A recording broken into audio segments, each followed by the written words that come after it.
Hi guys, Tin Spencer. If you're one of the people who are always on my live, this place, this is one of my favorite places in the house. I'm sitting on the bus, actually. There. Yep. On the toilet seat.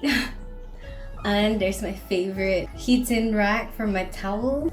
Oh, this is the life. I love doing this. I started hanging out here because I used to smoke here and I would sit here, have a cup of coffee and smoke. And especially if the weather is cold, oh my gosh, all this warm towel feels so good on me. That's why I call it my boyfriend. It's what I look forward to when I get home. It kind of sounds sad, doesn't it? Yeah. Well, I've decided to document this. I want to have a memory of this being my favorite place at one point in my life. I feel like in the future, I can look back at the video and be like, oh yeah, I used to do that. And I feel like that's gonna bring me some joy. One of the purposes for my YouTube is like some sort of memory bank. Easy to get to, not like if I keep it in a USB or a file somewhere that you don't really go to. It's just on my YouTube, I just go back to it, like go back for those years, and then I'll see my photos and my videos. I've been asked this a few times and I've decided, you know what, I'm just gonna make a video about it because it seems like a lot of people are curious. What is my type of a man or woman? Because I'm bisexual. Actually, it seems like a trick kind of question. Some people have this list of like, oh, what is my ideal person? They actually have it all figured out. Like it has to be like this. Honestly, I don't know how to do that. I don't really have a particular type of person. I don't know how people can list down a set of qualities that they want. I don't think I'm that organized. I rely a lot on how I feel. I don't think I really care that much about like the age, the race. I mean, I'm bisexual. I don't care about the sex either. And not that kind of sex, yeah? Because that might be important. I can't really list it down. I've had a lot of experiences in the past that I have learned from. Now what's really important for me is how the person makes me feel, how the person treats me. For me, I have to feel something, this desire, this craving, like a longing. Because I've had like an experience in the past where I don't really feel the longing or the craving, but I'm being treated very well. I end up thinking, what's wrong with me? This person is making a lot of effort. Why can't I give them a chance? And then that turned out really bad. From that experience, if you don't feel anything, do not force it. And that might sound kind of unfair, but trust me, it's for your own good and for both of our own good. But they say that your instincts, like every information that you have observed so far, kind of stuck in your subconscious.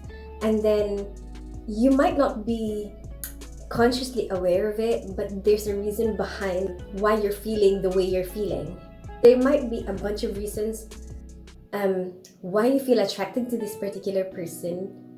You just can't pinpoint, just can't articulate, can't reason it out, but deep inside your brain, it's right there. And some people will tell you this is the car that they're driving, or like tell you like, oh, what about the clothes? My problem is my brain cannot seem to comprehend or wrap itself around certain details. There are certain details that I can't seem to remember. Seriously, I'm really bad with flags.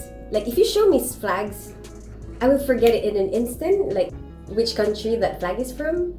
On my lives, oh my gosh, people make fun of me all the time. Like they would show me flags. What country is this from? And I'm just gonna be like, I don't really know. I don't really remember. The clothes that you're wearing, I'm seriously terrible at fashion because that's just the way my mind works, I am not good with that. I'm not good with artistic stuff because I can't focus on certain details. My brain doesn't work in that way. And same with cars. I can't focus on what cars look like. I don't remember. I don't even remember my brother's car. Seriously, my dad's car. I don't remember them. Like My dad tells me off all the time for going into other people's cars because I used to have a red car, and then the only thing I remember is that it's red. And then one time I almost went into someone else's car, and my dad's like, "Teddy, stop going into other people's cars." And that's my problem. I have a colleague at work. Sometimes we'll go to his car to smoke, and seriously, until now, I still don't remember what his car looks like. And he would park in the same spot, and I just kind of walk there and then kind of look around. I wonder where he's. And then I try to find him in the driver's seat so that I will know that that's the one that I meant to go to. My ex-girlfriend with me when we were together, I just remember her plate number so that I'll remember which one her car is.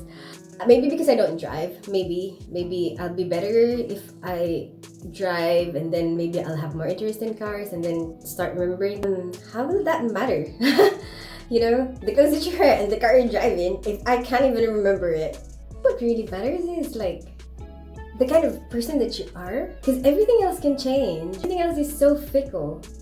You're well off now, you might not be well off in the future. You're not well off now, you might have a lot of potential to be well off in the future. That's really corny, right? But someone asked me if I'm looking for someone, what is your advice? What to find? What do I have to look for in a person? And I said to him, well, find someone with a good heart. He asked me, how do I find that? And I said, well, you see how the person treat people that they don't need anything from? Because when you need something from someone, for example, if they're your boss, you might treat them better. Everyone will be kind of their best behavior in the beginning, and then all of a sudden that will all change. You'll be able to gauge a person better if you observe how they treat the people around them, that they won't benefit anything from treating them well. And if you like the way that they're treating these people, if that's how you want to be treated, how they treat those people is most likely how they're going to treat people that they're more comfortable with, that they're more familiar with. That's going to be sort of a deal breaker for me. If they treat you really bad or other people really bad. Also, if you're in a relationship with someone else, unless you're in an open relationship, that's different. If you're in a committed relationship with someone, I don't want to be messing with that. Part of it maybe, I think we should respect other people's relationships. I don't really like judging people. So, if you do that, you'll have your own reason why you're doing that. I'm not one to judge. That's your own story. That's your own life. I have my own personal, selfish reasons of why I don't want to mess with those things. It's because if I start that, I know that I'm going to end up inviting a lot of drama and stress into my life. And I have so much freedom right now and not really that much stress and drama that why would I do that? That doesn't make any sense.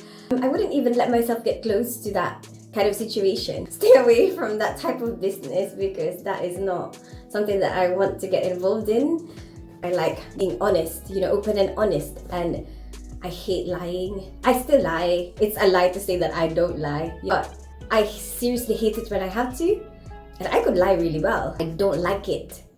If I'd have to lie, I'll try to keep it to a minimum. I try my best to just lie when I really, really, really have to. I always try to run away from stress. That's the way I'm living my life. If I really have to have the stress, it's fine. If I really, really want something and it involves a lot of stress, that's fine. I'll go for it. But if it's something avoidable like this, I'd rather not. My life right now, I actually really like it. I have so much freedom. My kids are grown up. They're 13 and 14. I share them with my ex-husband. Nobody's telling me what to do, what not to do. I can just chase whatever my heart desires, my interests. And it's not the kind of freedom that, you wanna sleep around or something. Not that kind of freedom is what I'm talking about. I don't even have anyone. I don't really have the interest right now. I don't feel anything. If I don't feel the desire for something, what's the point? I'd rather chase other stuff that I have a desire for. Traveling and singing and making these videos. If I actually feel something, I'll do something about it. If I feel strongly enough, I'll try. I hope you like this video. Give it a thumbs up if you like it. Share it with your friends and subscribe to my channel. I'm a ninja without a name. Don't fall in love.